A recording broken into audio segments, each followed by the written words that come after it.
7 اکتوبر 1952 Saint پیٹربرگ Russia کے ایک غریب گھرانے میں پیدا ہونے والے انسان کو کیا معلوم تھا کہ اس کی زندگی میں ایک ایسا وقت بھی آئے گا جب وہ دنیا کا طاقتور ترین انسان ابھر کر سامنے آئے گا۔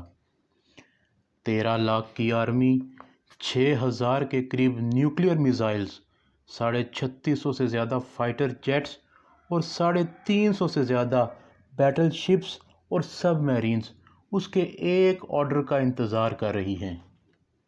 ڈبل سٹوری نیوز کی ایک نئی ویڈیو کے ساتھ میں ہوں فضل اویس۔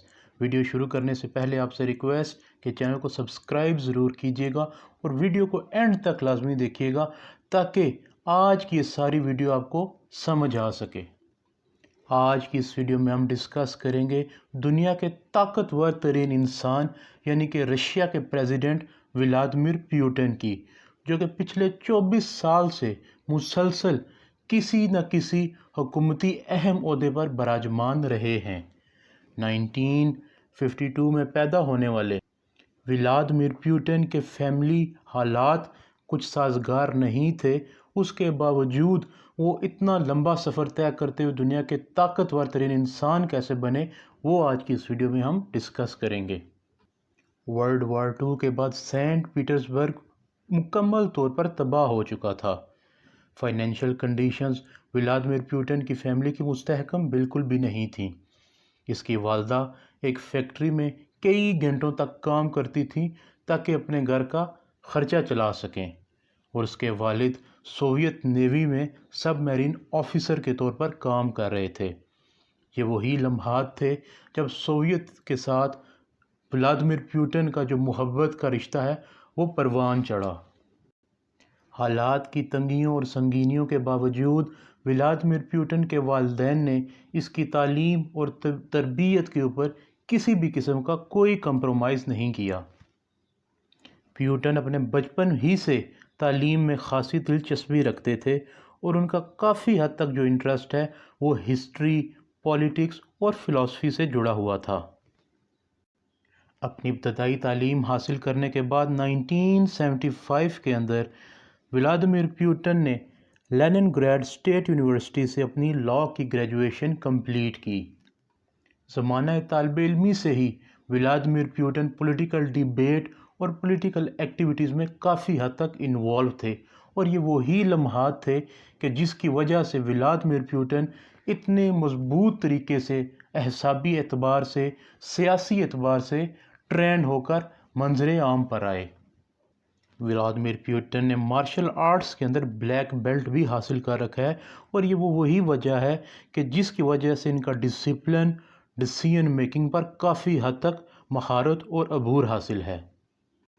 دشوار گزار بچپن نے ان کی پرسنالٹی میں اتنا نکھار پیدا کیا کہ آج ولادیمیر پیوٹن دنیا کے پاورفل ترین انسان تصور کیے جاتے ہیں۔ 1975 میں اپنی گریجویشن کے فوراً بعد سوویت یونین سے محبت انہیں رشین انٹیلیجنس KGB میں لے گئی۔ وہاں پر ان کی ابتدائی تعلیم اور ٹریننگ ہوئی، جہاں پر وہ ایک بہترین سپائی بن کر سامنے آئے۔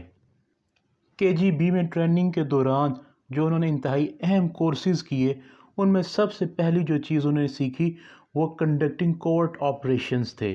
اس کے بعد کوڈ بریکنگ تھی اور سائیکولوجیکل مینیپولیشن جیسی ٹیکنیکس ولادیمیر پیوٹن نے KGB کی انیشل ٹریننگ میں ہی حاصل کر لی۔ ٹریننگ کے فوراً ہی بعد ولادیمیر پیوٹن کو فرسٹ چیف ڈائریکٹوریٹ کے اندر انڈکٹ کر لیا گیا، اور وہاں سے ان کا باقاعدہ سپائی جرنی سٹارٹ ہو پڑا۔ فرسٹ چیف ڈائریکٹوریٹ KGB کا وہ ڈائریکٹوریٹ ہے جو فورن آپریشنز کو پلان کرتا ہے اور جو لوکل پولیٹیشنز ہیں ان کی مانیٹرنگ اور کنٹرولنگ میں انوالو ہے رشیا کے اندر۔ ولادیمیر پیوٹن سوویت یونین کے ٹاپ سپائز میں سے ایک بہترین سپائی کنسیڈر کیے جاتے رہے۔ زندگی کا پہلا جنگی تجربہ ولادیمیر پیوٹن نے 1985 کی کولڈ وار، جو کہ USA اور سوویت یونین کے درمیان لڑی گئی، اس دوران حاصل کیا، اور ولادیمیر پیوٹن اس ٹائم جرمنی کے ایک شہر ڈریسڈن میں تعینات رہے 1990 تک۔ ولادیمیر پوٹن نے اپنی زندگی کے 16 سال KGB کے اندر سرو کر دیے سیاست میں آنے سے پہلے۔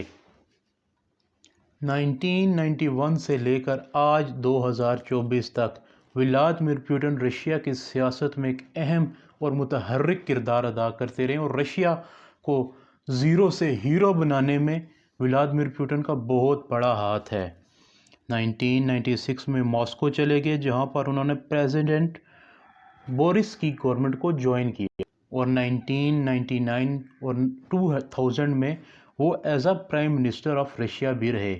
اس کے بعد مختلف عہدے انہوں نے دیکھے، متعدد بار وہ پرائم منسٹر بھی بنے، صدر بھی بنے، اور دیگر جو ادارے ہیں رشیا کے ان کی کمان بھی سنبھالی، اور رشیا کی اکانومی کو مضبوط ترین اکانومی بنانے میں اپنا کلیدی کردار ادا کیا۔ آج یہ وہی رشیا ہے کہ کوئی بھی طاقتور ترین ملک اس کی جانب حملہ کرنے کا سوچ بھی نہیں سکتا۔ اس کی وجہ اس کے پریزیڈنٹ اور اس کے لیڈرشپ کی وہ کمٹمنٹ تھی، وہ انت تک محنت تھی، وہ پاورفل ڈیسیژنز تھے کہ جس نے رشیا جیسی ریاست کو مضبوط ترین ریاست بنا کر سامنے پیش کیا۔ رشیا کی جیوگرافی کی اگر بات کریں تو پوری دنیا کی جتنی بھی زمین ہے اس کا 10% تک کا حصہ رشیا کے پاس ہے، اور سرفیس ایریا کے حوالے سے اگر بات کریں تو اس کا سرفیس ایریا پلوٹو پلینٹ سے بھی بڑا ہے۔ 1867 کے اندر جب رشیا کو اپنی ٹیریٹریز مینیج کرنے کا ایشو ہو رہا تھا تو اس نے اپنا بہت سارا ایریا الاسکا کا USA کو سیل کر دیا تھا، اور صرف 2 سینٹس پر ایکڑ کے حساب سے۔ آج رشیا اپنی ایک ٹیریٹری کو حاصل کرنے کے لیے ہر قسم کے اقدامات کر رہا ہے۔ اگر آپ رشیا کی ویسٹ کوسٹ سے ایسٹ کوسٹ کی طرف جانا چاہیں تو آپ اپنی گھڑی کو 11 بار بدلیں گے، کیونکہ آپ 11 مختلف ٹائم زون سے گزریں گے، اور اس سفر کو طے کرنے کے لیے آپ پکڑیں گے دنیا کی سب سے لمبی ٹرین، یعنی کہ ٹرانس سائبیرین ریل روڈ، جو کہ دنیا کی سب سے بڑی ٹرین ہے، اور یہ 9000 کلومیٹر کا سفر طے کرتے ہوئے 8 ٹائم زونز کو کور کرتی ہے۔ تو ہم امید کرتے ہیں کہ آپ کو آج کی انفارمیٹیو ویڈیو پسند آئی ہوگی۔ چینل کو سبسکرائب ضرور کیجیے گا، دعاؤں میں یاد رکھیے گا۔ شکریہ، السلام علیکم۔